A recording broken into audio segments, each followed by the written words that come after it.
नमस्ते दोस्तों, मेरा नाम रोहिणी रानी है। पिछले वीडियो में हमने प्रेमचंद्र के बारे में जाना था।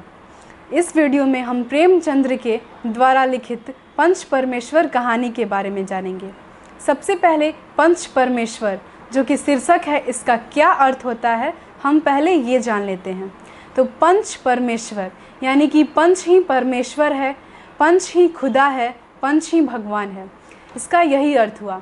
पंच जो होता है वह सभी रिश्ते नाते और जितने भी दोस्त होते हैं उन सभी को भूलकर जब वह पंच के पद पर आश्रित होता है तो वह बिना किसी भेदभाव किए, बिना किसी रिश्ते नाते को निभाए और जो न्याय करता है वह निष्पक्ष रूप से न्याय करता है, बिना किसी भेदभाव के। इस पाठ में यही दर्शाया गया है और इसलिए इस पाठ का शीर्षक भी है पंच परमेश्वर। इस पाठ के पहले भाग में यह बताया गया है कि दो व्यक्ति थे। एक का नाम था अलगू चौधरी और दूसरे का नाम था जुम्मन शेख। दोनों में गाढ़ी मित्रता थी।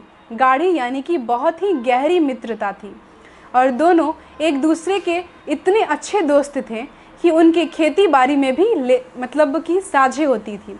अपनी खेती बाड़ी भी साथ करते थे और जब भी कभी जुम्मन शेख हज पर जाते थे तो अपना घर अलगू चौधरी के भरोसे छोड़ के जाते थे और जब अलगू चौधरी को किसी काम से बाहर जाना होता था तो वो अपना घर जुम्मन शेख के भरोसे छोड़ के जाते थे। कभी कभी ऐसा होता था कि किसी भी दूसरे को अगर कभी पैसे की आवश्यकता पड़ती थी तो पैसे का लेन देन भी एक दूसरे में हो जाता था।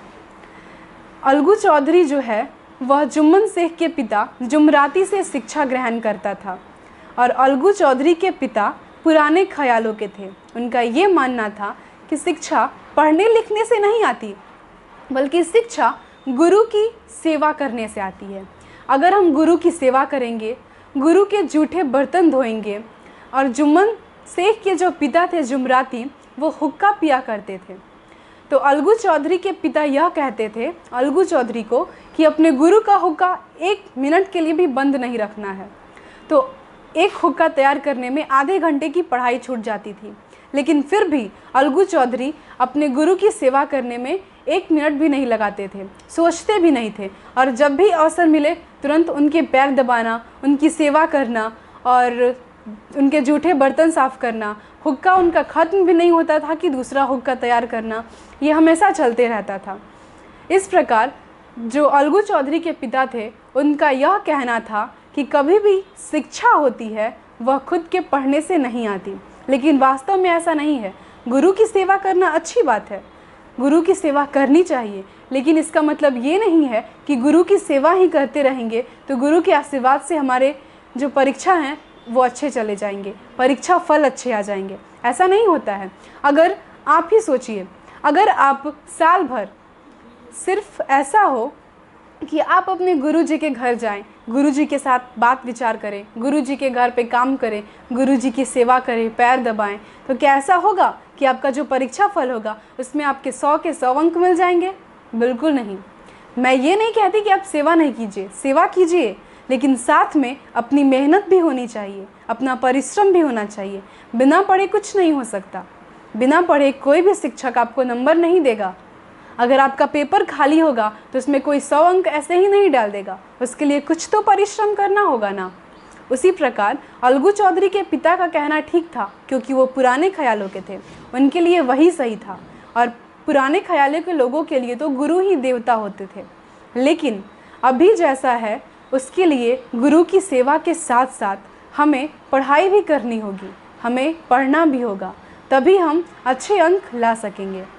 लेकिन जो जुमराती थे, जुम्मन शेख के पिता, वो इस विचारधारा को नहीं मानते थे।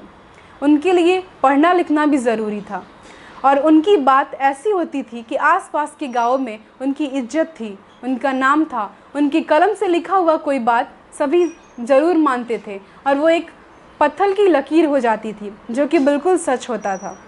और जुमराती के ही कारण जुम्मन शेख को भी गांव में बहुत इज्जत मिलता था, क्योंकि वो एक शिक्षक के पुत्र थे और सभी उन्हें शिक्षक के पुत्र के रूप में बहुत ही ज़्यादा इज्जत देते थे।